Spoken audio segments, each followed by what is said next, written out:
તો આ સાથે સમાચાર સામે આવી રહ્યા છે। મહત્વપૂર્ણ સમાચાર પ્રાપ્ત થઈ રહ્યા છે। મહત્વના સમાચાર પ્રાપ્ત થયા। ભાજપ મહિલા મોરચાના પ્રમુખે સીએમને રાખડી બાંધી છે। આ સાથે રક્ષાબંધનના પર્વની ઉજવણી કરી છે। દીપિકાબેન સરવડાએ ભૂપેન્દ્ર પટેલને રાખડી બાંધી છે। સીએમને રાખડી બાંધી અને ઉજવણી કરી। મહિલા કેબિનેટ મંત્રી ભાનુબેન બાબરિયાએ પણ રક્ષા સૂત્ર બાંધી અને ઉજવણી કરી છે। ભાજપ મહિલા મોરચાની હોદ્દેદાર બહેનોએ રાખડી બાંધી છે। સીએમને રાખડી બાંધી। બ્રહ્મકુમારી ગાંધીનગરની બહેનોએ પણ સીએમને રાખડી બાંધી અને રક્ષાબંધનના પર્વની ઉજવણી કરવામાં આવી રહી છે। સીએમ ભૂપેન્દ્ર પટેલના દીર્ઘાયુ માટે આશીર્વાદ આપ્યા।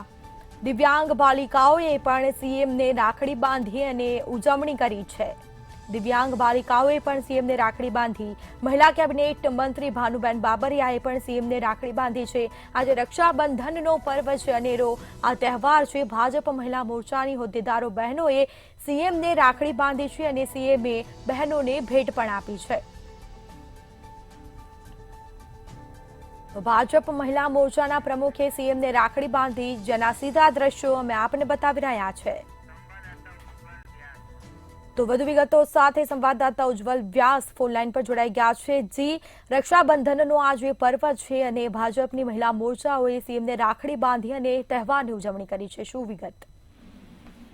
જી બિલકુલ, મુખ્યમંત્રી નિવાસ સ્થાને અત્યારે હાલ રક્ષાબંધનનું મોટું પર્વ એક ઉજવાઈ રહ્યું છે, જેમાં ભારતીય જનતા પાર્ટીના મહિલા મોરચાની બહેનો તેમજ સામાજિક શૈક્ષિક સંસ્થાની બહેનો પણ ઉમટી પડી છે। શાળાની વિદ્યાર્થીનીઓ પણ આવી છે। દિવ્યાંગ બહેનો પણ રાખડી બાંધવા આવી રહી છે। સૌથી પહેલા ભારતીય જનતા પાર્ટીના મહિલા મોરચાના અધ્યક્ષ દીપિકાબેન સરવડા તેમજ કેબિનેટ મંત્રી ભાનુબેન બાબરિયાએ સૌ પહેલા મુખ્યમંત્રી ભૂપેન્દ્રભાઈ પટેલને રાખડી બાંધી હતી। ત્યારબાદ તબક્કાવાર તમામ મહિલાની મોરચાઓ અને ગુજરાતના ખૂણે ખૂણેથી આવેલી બહેનો અત્યારે હાલ મુખ્યમંત્રીશ્રીને રાખડી બાંધી તેમના દીર્ઘાયુ તેમજ ગુજરાતના વિકાસ માટે શુભેચ્છાઓ આપી રહી છે। હાજી, બિલકુલ, તમામ જાણકારી આપવા બદલ આપનો આભાર।